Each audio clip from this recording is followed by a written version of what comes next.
What is up, guys? Welcome back to another Comic Caves creator interview. We're here today with Kevin Anthony. I don't know how to pronounce your last name. How do you pronounce it? It's just Spanish accents, Catalan. Told you good. this. Hablo español, pues, ¿me entiendes? I told him he doesn't listen. I'm sorry, Anthony. Thank you for being here with us tonight. Of course. Lego had a chance to meet you at LA Comic Con, and he picked up Space Knight. Right. Oh yeah. And that book was fantastic. And when we read it, and Thank you. We were like, dude, we gotta talk to you because the art is beautiful. You're a fantastic artist. And then we saw that you were on we saw that you were just spotlighted on Cartoonist Kayfabe, I think. Right. Yeah. Yeah, not that long. That was a while ago, actually. That video was when they used to have their mailbags, but they took all of them down, which is kind of sad. Yeah.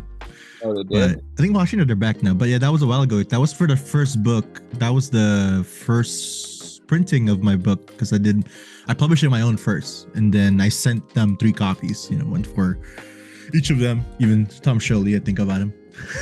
But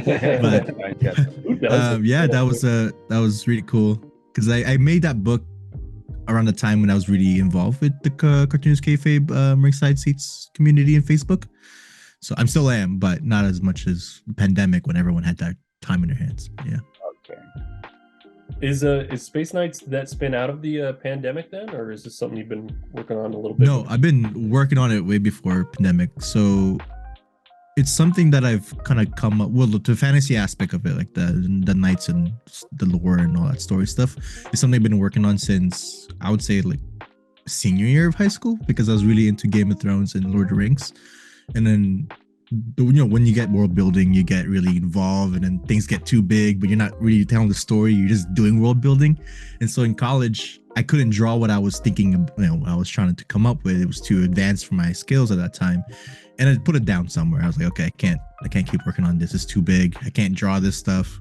And so I kind of just focused on my skills to learn how to draw better in college because I was taking studio art, which is it's more gallery centric instead of like illustration. So you're making like abstract paintings, but I was pushing the class to do like what I want. So that was kind of fun too. But I was focusing on oil painting, and then we had this comics program start in San Francisco State University where this guy named Nick Suzanis, he does this book called Unflattening where he talks about the comics format. But I took some classes there and I started learning more about the medium itself, and that it's not just superheroes, or it's not just a place it's a place to tell a story, right? And so I brought it back up to where he had a final project of it was like the second class what we took with him. So he had a final project. The final project was just to make a comic. That was it. And so I just thought of I was really into wrestling at that time and also retro space kind of aesthetic, and then I was still into knights. So I put them all together into this kind of tournament style, like gladiator, but then the knights themselves are like wrestling personas. You know how like they're very colorful and they have like beef with one another. And so I made that, and I even had announcers. And so I planned an 18-page thing for my teacher's final. And he said, "You don't have time for that." I'm like, "What do you mean? I have time. I can do it." And then he lied to me and said I only had 1 week. I'm like, oh. So I cut it down to 6 pages, and I did 6 pages in 1 week. And then the week after, he said, "Oh, we actually have 2 weeks." I'm like, I could have done it. But anyways, so they called it Space Knights at that time, but it wasn't the fantasy, like the story yet. And I wanted to do it more because it was so fun. It was a bit different kind of world. It was kind of unique in my own way because I was just used to fantasy being like Lord of the Rings type of stuff, or D&D, or very high fantasy stuff. So I wanted to work on it more, but then I was like, oh, I gotta start again with the world building. And then I realized that I can just use what I made back then, but just change it up into this like settings and rules of this world. So that's kind of how it was born. And so I've always had a goal since high school that I want to finish a comic by 25, or at least when I graduate college. And so I was 23 when I graduated college, and I made sure I finished it right after I graduated college. So that was 2020, right in the middle of the pandemic. And then oddly enough, the pandemic gave me all the time I wanted to finish the book because I was just home, right? So yeah, and then released in 2021. Yeah, June 2021. So I guess that's the whole origin story of that story. Man, that's crazy. I like your self-awareness that you said, I see what I want to draw, but I'm not capable of doing it yet. Exactly. Yeah. You put that aside and then you came back to it. What in the meantime, what did you do to kind of, when did you realize you were ready to go back to it? Yeah, so I actually did I was gonna do a small series of comics of cyberpunk vigilante thing, and so after learning a lot from that class of the comics format, I wanted to just learn how to tell stories with comics because I've always had a hard time paneling and composing pages. And so I challenged myself, okay, I've never gone beyond 3 to 8 pages of comics in my life. Let's finish a comic as an issue. And so I did 30 pages. And then I also listed the things I'm weakest at. So it's perspective, drawing women, vehicles, and I put it all in there. Okay, I need to focus on these 3 on this book. And then I spent 2 months just making that book day and night. I would come in, I would even have a timer on for 2 hours of drawing, take a break, 2 hours, kind of like a job.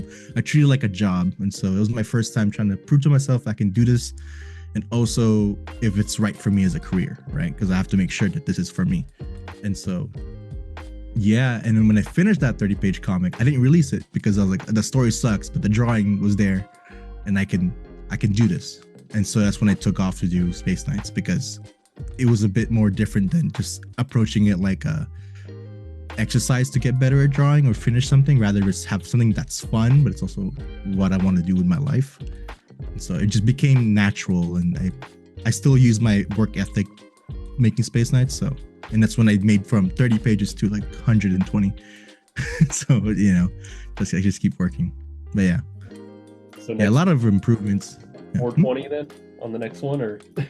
Oh, it's gonna be 120 because it's just a series of I try to condense each story because it's 3 stories in one book, technically 4, but each one is for about 15 pages in each story. So whatever that adds up to with the pinups and then ads that I do, like the fake ads. But yeah, I hope to increase it in the future if I get more time. But yeah. Man, so you mentioned touching on the whole cyberpunk aesthetic, but what are some of your favorite comics? What's something that you're reading or something that influenced you? Yeah, funny enough, my first comic was Akira. That was my first ever. I was 9 years old. I'll tell you that. My dad, he's an animator, and so I as a kid I wanted to model after my dad because he's drawing a lot. I want to be like an artist like him. So I would draw on his desk. He does traditional animation, so I would draw on his desk and try to copy what he does. But then I started telling stories, and so he said, you're going to take forever to do a whole sequence of interaction with characters with animation because you're going to do frame by frame. So he introduced me to Akira. It was whatever book he had on the shelf, he just pulled it out and gave it to me. And then it was the scene where Tetsu was blowing up one of the clown guys, a biker's head. And so I think that's subconsciously maybe in my head since then that I just like blowing people's heads off. But yeah, so that was my very first contact with comics. But I mean, I've seen comics in newspapers, but I never thought about it that much, But that was first time it's a book. This is something I can do. And then so I started emulating that. And so yeah, my first that was my first cyberpunk book too. And then I started looking at I want to say comics mostly. It was mostly but movies and also illustrators. Seed Mead, he did Blade Runner, the designs for Blade Runner.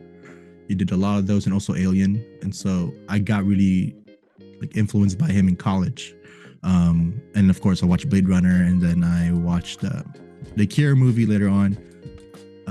So far, yeah, most of it was based on a lot of stuff from the 80s illustration I found in Pinterest. I got really into Pinterest. I can't think of any cyberpunk comics that I remember, but yeah.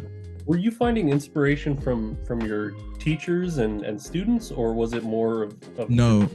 So my teachers in college is very different because it's a fine art school, and so it's very gallery contemporary art. A lot of them are modern artists, a lot of them are abstract artists, but I'm not shooting that down because I learned a lot from that. It's a different approach. I think when I was having a conversation with one of my friends, we were talking about, because he also did the same process, but he's a illustrator. So we talked about the things that we would never learn in illustration school, because illustration school, they kind of teach you how to just draw and paint the best you can, right, with skills, and then just draw whatever the client asks for or whatever idea you have. In fine art, it's more about concepts of like the thing that I learned that's kind of blew me away is my teacher from freshman year, my figure drawing teacher, he said, some people are trying to draw realistic figures like from photos, and he said, why not just take a photo? Why are you trying to draw this figure like most realistic way you can, but the photo does the same thing, so why do it? You're wasting your time. So that kind of got me thinking of like different ways with art, not just just gonna draw the coolest thing. So I use that same approach to my comics, to where I'm making printed comics, right? That's my goal, is to make books rather than digital comics, to where how do I justify making print? So I do things that digital can't do, like the fold out was one of them. The size, right? That's also something you can't do. So that's like some things I've learned from that school. I wouldn't say I was very inspired by my teachers, more of the way they think rather than what they draw. So they did show me techniques that help, because some of them were also illustrators that became fine artists. But yeah, they were very kind enough to work with me there. Yeah, that fold out you're talking about, how the building just kept going, that was fantastic. And, thank you. I always try to. Yeah, I always try to push myself in certain things. Like the thing I told you about, like that comic, the 30-page comic, to where I did things that I was very weak at. And so I always do that for every book I do. I always list things that I'm very weak at and use it as a challenge, but not as more to where it hinders me or, it makes it harder to do, but more of just, makes the book more exciting and challenging. And I always feel like I'm improving. So that fold out was something, it was more of a design challenge rather than a drawing challenge, because I have to make sure that the actual book, like how the printer works with that. And so I have to communicate like, how do you make this work? So it has to be in the center of the book. That was one of them, right? And then make sure that the printer also does the right size. So a lot of it, also the 3-page spread, I have to make sure that the two pages are connected. Do they have to be the same size or not the same size? So it was more of a design challenge to myself, because I found that was the thing I did enjoy, but also was very difficult on the first book. And so I wanted to see how far I can push myself to do this. So, yeah. It's phenomenal, man. It turned out great. It really elevated it from just like a fantastic comic to like, this is like an artifact, it's like, wow. Thank you. Something you really want to hold. Exactly. That's what I wanted. Like I talk about, like, I want to make books. This is like, it is an item. It's an object that, I want people to have. Because like, that's what I expect when I own books. And I always think about what would I want as a collector of comics. And so I just think I'm going to produce those things that I want. Yeah, it's funny that you bring up the whole collecting aspect of it, because we're slowly kind of moving away from like the whole grader comic, graded things. And your book is an example of why something like that wouldn't work for some people, because you can't see the awesomeness of that 3-page spread out if you have it encased in something, you know what I mean? Exactly, yeah. So you doing stuff like that, I think I wish more creators will definitely push the envelope and do out of the box thinking like that, because that was were you influenced by another book that you saw that did that, or was that something that you were just like, oh, I never seen that done before, I saw it a while ago on I think I hate to cite this book, but it was Batman and Robin, the Frank Miller one. I think it was that book, but I just remember Jim Lee in Batman, so maybe, but they didn't do it that well, because when you open it, it was the Bat Cave, but then the back was just black, so they didn't read both sides, So, but I think that's what made me feel like, oh, it's possible. But at the same time, it's a big publisher that did this. It's possible for them, of course. But for an independent creator, I wanted to see if I could do it. I actually was gonna do it in the first issue as the cover. The cover would be a 3-page spread with the trade book, but the printer I was working with at the time, they couldn't do it. So, but now they can, the one I'm working with now. So, it's all about what the printer can do. So, as much as like I have ideas, I have to really communicate before I start doing it. So the designing process for my work really start from the beginning. Like the way I draw, I have to do the whole thumbnails, but my thumbnails are set up in spreads. So I have to make sure that what's in the left side, what's in the right side, and what's the page number. And if I want special things in it, I have to ask the printer, can you do this? Can you do that? So when you sit down to write the actual story, are you sitting down with thumbnails and script? Are you kind of thumbnailing it out, getting the pacing down? How do you approach it? Yeah, so with my approach with main comics is I do this thing where Brian K. Vaughan did, Saga, did like the big Saga books. They have a thing in the back where they show their process. Brian K. Vaughan did this thing where how he lays out his issues to where he I think how many pages are usually Saga's like 20 pages, I would say. He would list 1 to 20, and then for every number is what happens in that one page. So he does that. So okay, this page 1, this guy dies. Page 2, she takes revenge, whatever. So it's very simple as one sentences. So I started emulating that with my outlines. So I do the outline per story, and then I do the writing. But then I don't look at the outline because I want to be more free about the way I write rather than just like, oh, I have to follow this outline. But I have it in my mind. I kind of remember what happened. And then after I do the script, I match it, and then I see how the pacing works, if the way the changes or the outline is better. So a lot of it is like, I treat it like clay. Because I'm both the artist and writer. So there's no editor in my ear. There's no other guy telling me I should do this instead. So I'm very free about my process with that. So with the writing doesn't take me as long as thumbnailing. Thumbnailing is when I get really like, make sure that what I said works in the page, So what I said also is better said or better shown. Those are many things I play with. I've always said that I'm a different person when I'm writing, because when I'm drawing, I'm like, what were you thinking? Like, what was this? Were you trying to make me draw this to heart? Like, like 10,000 people on one page. What's wrong with you? So, it's funny. But the first book I actually did a different process with the writing and the thumbnailing. I did the scripting with the thumbnailing. So instead of doing panel descriptions, I drew the descriptions themselves on a thumbnail. And then I would do dialogue on the side of the actual thumbnail.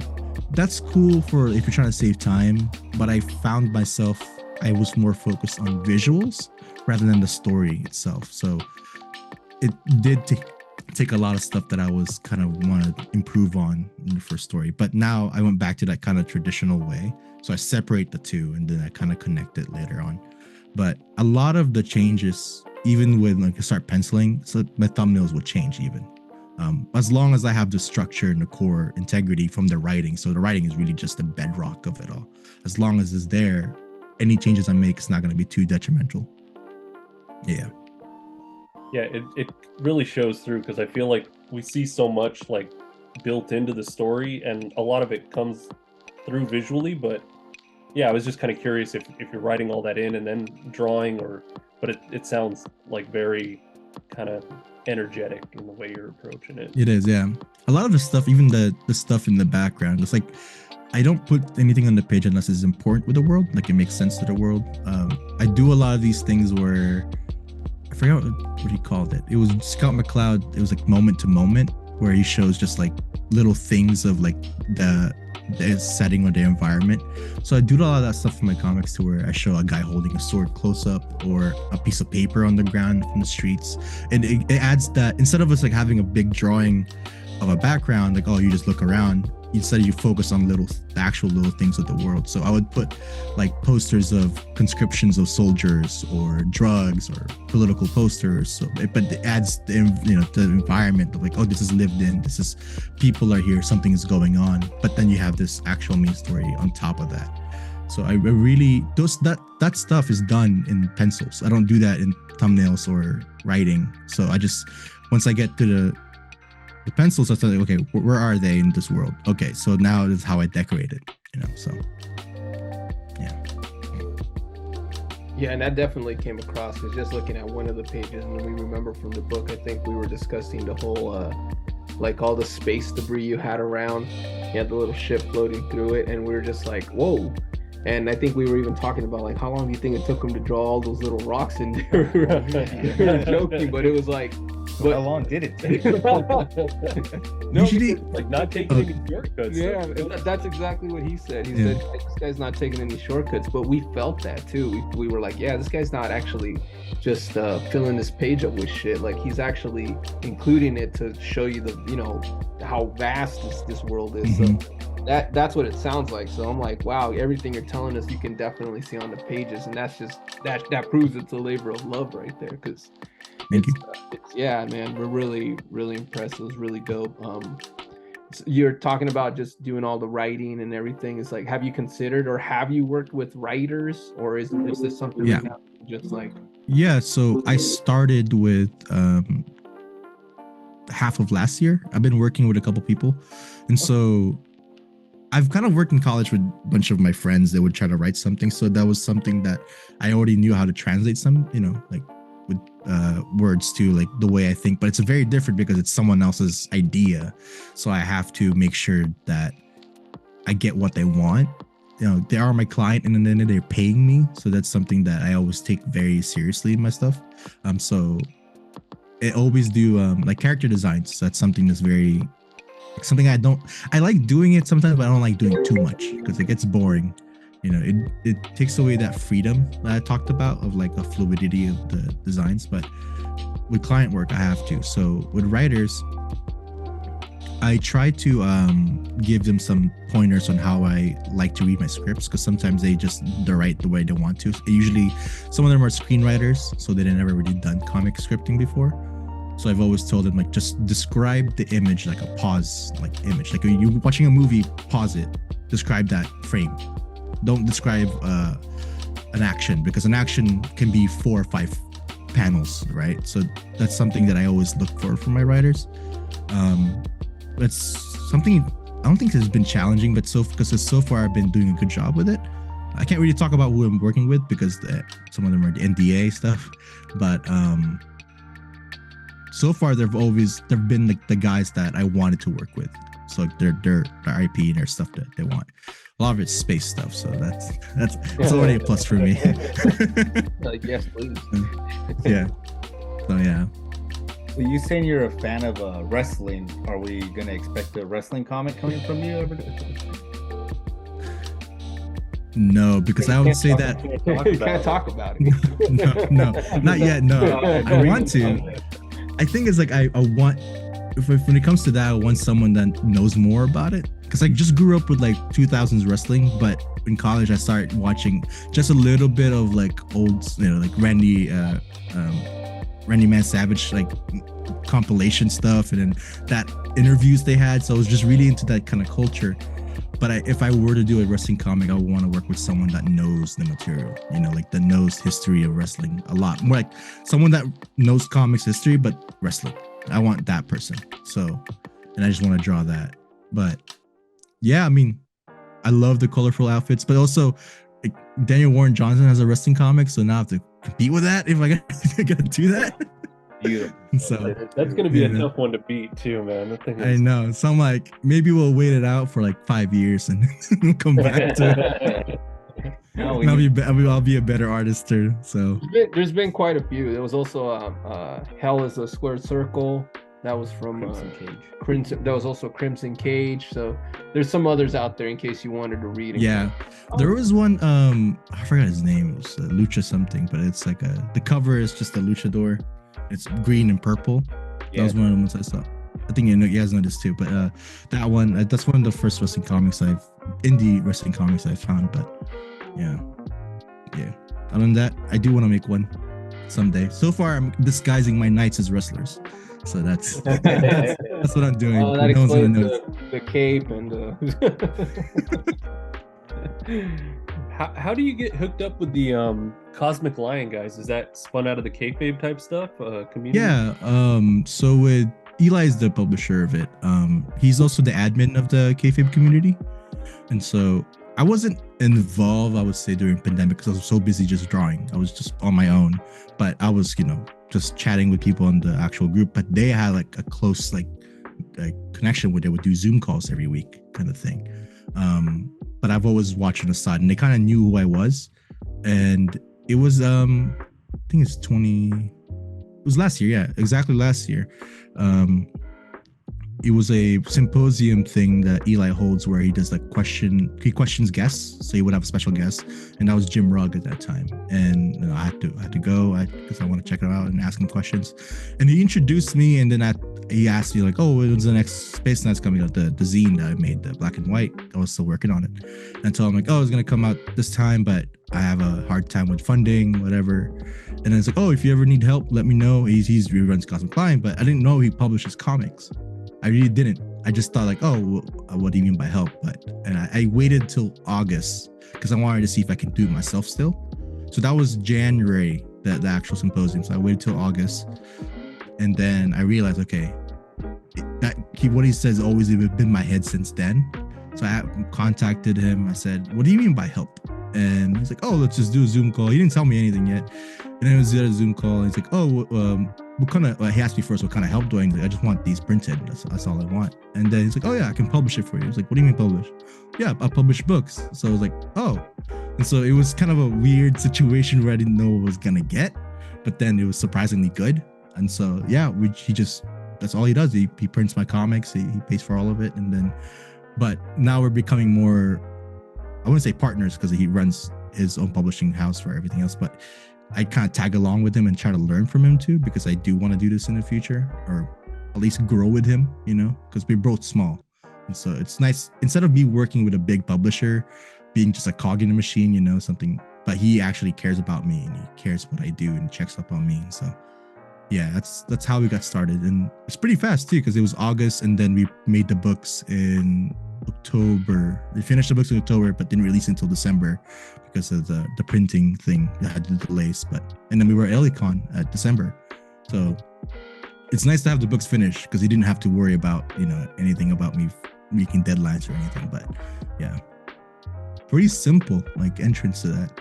It was just like, yes, and then oof. Well, I think you had laid down the groundwork already with your artwork and your storytelling. Yeah. I think once they saw that, they're like, yeah, there's no, yeah, we gotta get with this cat. Let's get this work out there. And that's good, man. We've heard talking to different guys kind of on the up and up. It's like the community really just kind of helps itself. It does. That the big companies, yeah, they still kind of do their thing. There's still certain obstacles you got to go through them, but it sounds like the local guys and chit chatting, everyone's like pushing each other to really get up there. But have you found like any adversity in trying to do this other than printing? Like, did you ever feel like, oh man, did you ever feel like in any way, shape, or form like something was hindering you from reaching this, or was it always just like publishing and printing issues? Now it's actually more so every year I have a goal of like what I want to do. And so like for my career, last year was more, okay, I need to produce a second book.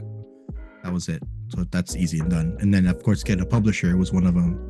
So this year we're talking about like what's some like facing it, whatever, like things I'm finding difficult to reach people is more about marketing. It's like when you're artists, you don't really study business and marketing, right? And so I've always had a hard time selling my stuff. That's why I've been pushing. I'm trying to find avenues to which social media is going to be the way I do this now. So I'm going to find avenues, which social media that works the best. I've tried Facebook. Facebook is a lot more personal with people, a lot more adults, so grown-ups. And there are also collectors there, which works. And then Instagram is a lot more like kids and teenagers, but there's also like those 20-year-olds that will just spend $15, so that works. But it's not as like, you need to have a lot of people on Instagram to make it work. And Twitter does not work for me. I tried. It doesn't work. But Reddit, that's the place that I think is a bit special, but you have to be like very specific the way you approach it because they're all subreddits. You can't just post anywhere. You have to post on certain groups. So what I've did is that I started making these sketch cards. I don't know if you guys seen them. Oh yeah. To where they're pretty much like fan art, right? So my mind was like, okay, I can sell these, but the picture of these I can use to I've been looking at yours the whole time, so I'm like, yeah. So I can use these to post on those subreddits. So it would be if I got MODOK, it would be the Marvel subreddit. Okay. So I'll post that there, and then so those Marvel fans will see that work, and then they'll find me. They usually follow me on Instagram or stay on Reddit, Or if I did like a Warhammer, a Space Marine, I drew that thing and I put that in their community, and that community is very like passionate about this stuff. So that's the things I've been trying to break down. Is like, how can I reach more audiences to get my work known more? So in my head, like, okay, I have to do fan art, which I do enjoy. So for people to see, what they like, but then see it in my eyes, right, the way I draw them. So then they become fans of my work, and then he does a comic, and then it's been working so far, but it's not like a spike; it's more a gradual rise. I did hit kind of a bunch of collectors of art, and so that's kind of what been giving me a lot of work for commissions. So I've been doing like the Ultra Mega commission and the Usagi. Yeah, I have a whole list right now, so that I'm going through it. A lot of it though is about a bit more natural, I would say, rather than just I'm not going everywhere like, oh, here's my book. I'm kind of just, I post it once in a while, but I slip it in under the art I make, because I'm always an artist first. I always put that first instead of just a marketing guy always, right? Because you always feel bad just posting marketing all the time, like, oh, my book is available now every week, right? So I try to give people something that's new, so it'll be just art. So the sketch cards is a really good excuse of that, because they're small, easy to do. So yeah, that's what's been difficult, I would say. That's what we've been hearing, man. Some marketing. That's why I was curious, because like, marketing. Yeah, I've been like trying to like LA Comic Con was my first convention that I tabled ever, so that gave me a different like visibility to people, because online they could just scroll through you, right? That's it. And here you can actually talk to them. So I've never sold my book in person before. So that was a whole exercise to itself, because how the hell do I sell this book? Because it's complex. But what I realized is that people just look at the book and then they pick it up. They kind of zone me out when I'm talking. They just kind of like, shut up, and then they just look at it. And then that's working. We sold a good amount at the convention, and I think the same thing happens online. People just look at my work and they just trust it, because the story I can't really convey through online, because there's like I said, there's 3 different stories in the book. And so yeah, and then the convention thing where I want to do more. So we're trying to find comic centric convention. So Eli and I haven't really announced this, but Eli and I were planning to go to Heroes Convention, so in June. So that's something we've been working up to, and that's going to be more focused on comics itself, so which is going to be exciting. And so I hope that will give me that kind of passage to this world being known. So yeah. So if anybody watching right now wants to pick up one of your books, where's the best place? Yeah, in Cosmic Lion Productions through my publisher. You can also, if you go to my Instagram, is Catalan _art. You can check it out on the link on my bio. Excellent, and we'll put all the links down below too. Awesome, thank you. You talking about Saga? What else are you reading when you have time? I always go back to Ultra Mega. It's always been a thing. I mostly look at it now than read it. Akira, I go back once in a while. I don't have all of them, so I have like the big thick black and white volumes. I have up to 4, so I just go back and look at it. But I mostly watch more movies lately, because it's something that I can just put on the side while I work. But for comics, what was the last comic I read? It was actually 300. I reread 300. I wanted that kind of war feeling again. Also, the format of it is one of the things I love, and so I want to make a landscape book someday, and so that was one of it too. But yeah, comics I haven't been able to read much, like sadly, because it is time consuming when I have so much to do. But I need to do it because I have to remember that this is the medium I work in. I need to consume the medium I make, so I don't forget what I'm doing. So but yeah, so far just movies and random podcasts where I've been listening to these retro old sci-fi podcasts, like radio things, and so they find like old radio shows from the 50s and 60s, and they just play it on an Apple iTunes. There you go. So yeah. I used to listen to those with my grandma. They're fun, man. There's some of them they are creepy. It makes you like use your imagination and like Yeah. bring up these characters and you make them how you want in your head and how they look in your head because Exactly. it's on radio, and that's how they. It's just wild. It's just like one of the biggest inspirations too is the Twilight Zone, and so that kind of weird, like it is sci-fi, but it's different, right? It's like a mind-bending thing. So like the old retro like 60s, 50s radio stuff is kind of reminiscent of that, but not to the extreme of Twilight Zone. But it is like that same realm of retro kind of a space age, like weird scare, like Red Scare kind of era, like some you can't trust anyone kind of thing. You got kind of some of that element at the end when he's infected with the goo. Oh yeah. Like oh no, I'm the monster. It was awesome. Thank you.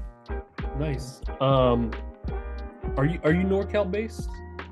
Yeah, I'm an hour away from San Francisco. I used to live in San Francisco, but I moved away. Is there much of a comic scene up there, or is it kind of more quiet? San Francisco is the home of underground comics. So when I talked about like fine art stuff, it's very involved with underground comics right now. So they do intertwine, but it's not me. It's very different. It's like Robert Crumb kind of comics, and Daniel Klaus kind of thing. And a lot of it's punk. Like a lot of it's very feminist, very LGBTQ kind of things. It's not me, but I do enjoy the craft and then what they make with the zine. We have a zine fest here, so it's free. People come in and sell their zines, and that's always been cool. But we used to have Ape Show here a long time ago, like alternative press, something like that. But they moved it to San Jose and then they just stopped. And that was one of the best events here because it is indie comics, and then now it's just gone. And comic shops here have been dying in the city as well. I think there's only like 4 good ones. There's like Comic Experience where Eric Larson shops at. That's that one. And then they also they just have an Outpost store where you can buy back issues, and they closed that one too. So that was the one I was to go to. And then there's in Mission where what's it called? Sprocket? I forgot his name. Silver Sprocket.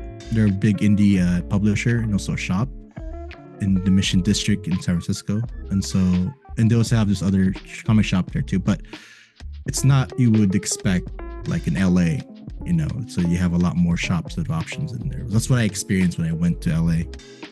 But yeah, it's not alive, I would say. It is quiet, but it's there.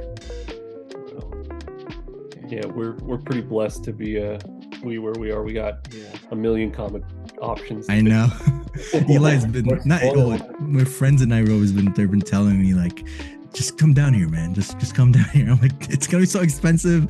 I can't drive like that. It's gonna be horrible. It's worth it to pay the high price for real estate here when you have so many comic shops around. I know. That's the only reason. Only reason. I don't even care about the beach. I care about how many comic shops are in the vicinity. That's what I asked the real estate agent. Yeah, that's what how many comic shops are in this 5-mile radius? 2? No. Next. Like I've been eyeing Portland, Oregon, because Portland, Oregon is really big on indie comics too. And I went there 1 year ago, 2021. Dude, there's like 19 shops in like a very square radius, and I went to like 12 of them. It was I ran out of money because I spent so much because they're all indie centric and also a lot of back issues in the bigger shops. So you would find some things that no one would find. The only hard part is that people there read comics, that like comics, so you will not find rare things like in San Francisco where no one knows what they're buying. I would find rare things all the time, and there it's like, everyone knows what this is, so you would not have it there. But the culture is a lot more alive there with comics, and they have little conventions and art like festivals and stuff. So, and Seattle's like 3 hours away, so there's Emerald City Comic Con that happens there. Dark Horse is there, and then Image Comics is there, so there's that. I've been eyeing that too, but then it's gonna be far away from my friends in LA, so I gotta balance the two. Just get one vacation home, up in with a comic career. Vacation. Man, We met this guy when he was famously overpaid. I hear comic artists, you know. We met this guy when he was publishing one book. Now he has a vacation home in Portland. I gave him that idea. He said we could borrow it. It's good to see like a lot of you mentioned like so many conventions wanting to be more, you know, comic centric, and we've been noticing that there's been quite a rise in those. We're actually gonna be heading out to Arizona for one comic festival, and it's strictly nice. comics, a lot of OG. That's so cool. Yeah, so that's you know, it's good to see that. It's good to see that the you know, this medium is healthy and people are really, you know, trying to keep it alive, and guys like you are coming up and pushing the limit on what we can do, man. That's pretty dope. We respect. Thank you. And you're still wanting print, and that's important. We don't do digital like it. Yeah. Print. Like to me too, I don't do digital with my comics at all. The only reason why I have digital copies available is because a lot of international people, when I first made the comic, they didn't have access to it because I couldn't send them, you know, the shipping was like $50. The book is like 20. And so that's a big margin of, you know, we're losing there. And so I would try to help them, but then I can't do that all the time because I'm losing money at that point. But so far I kept it up.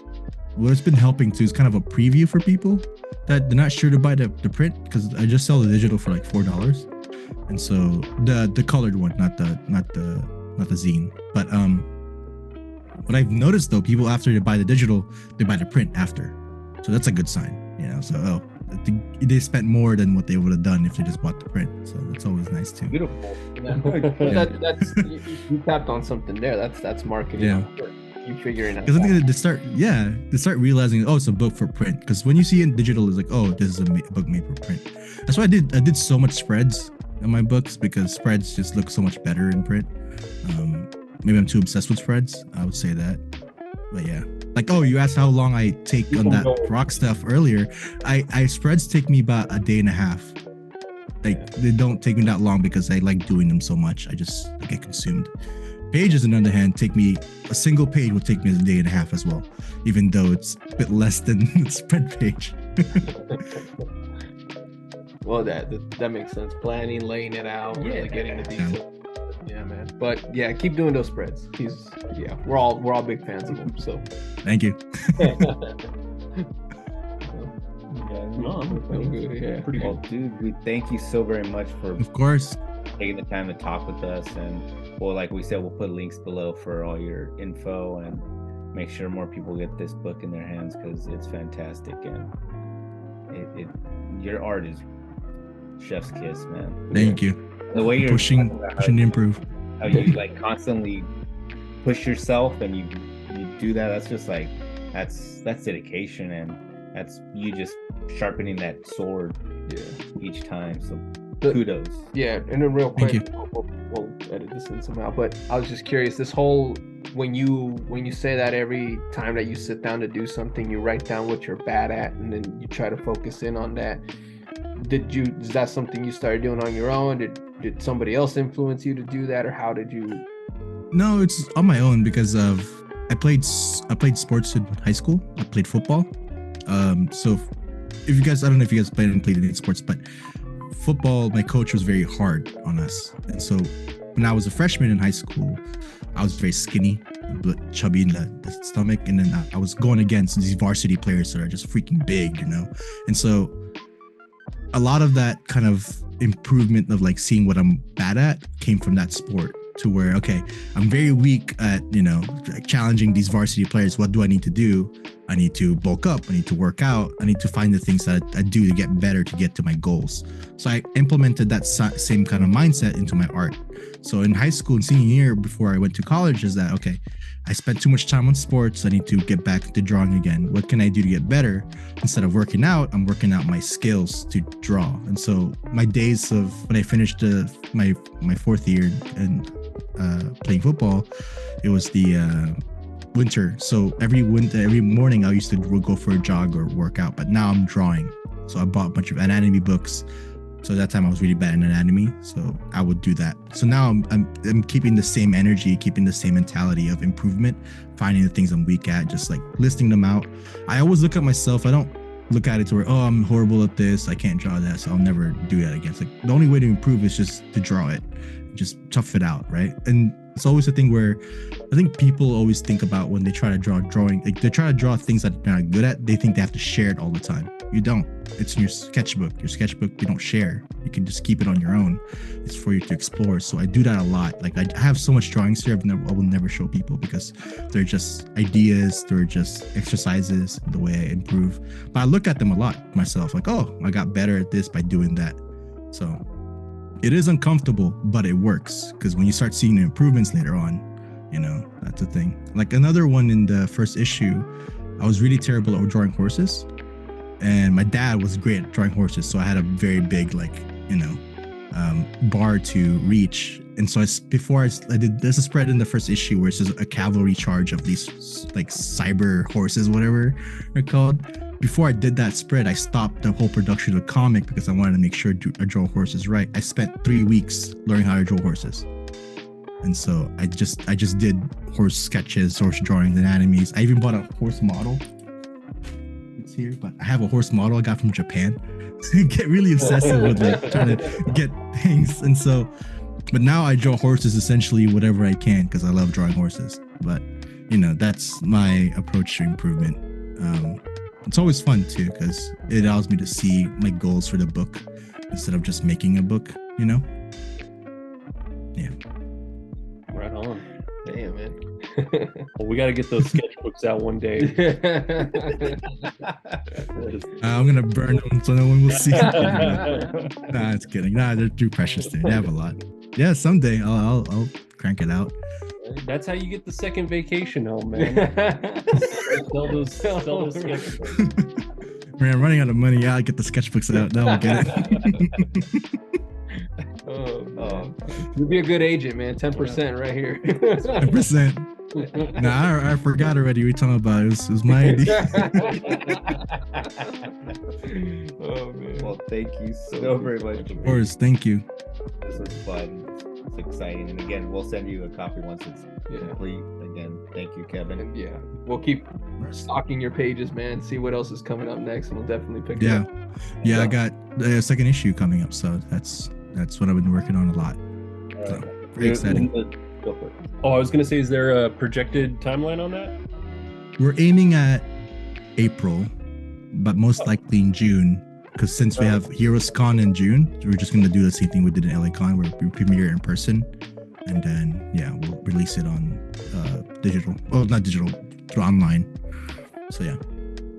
Cool. All right, man. Well, thank you very much again. And of course. Thank you, man. Cool.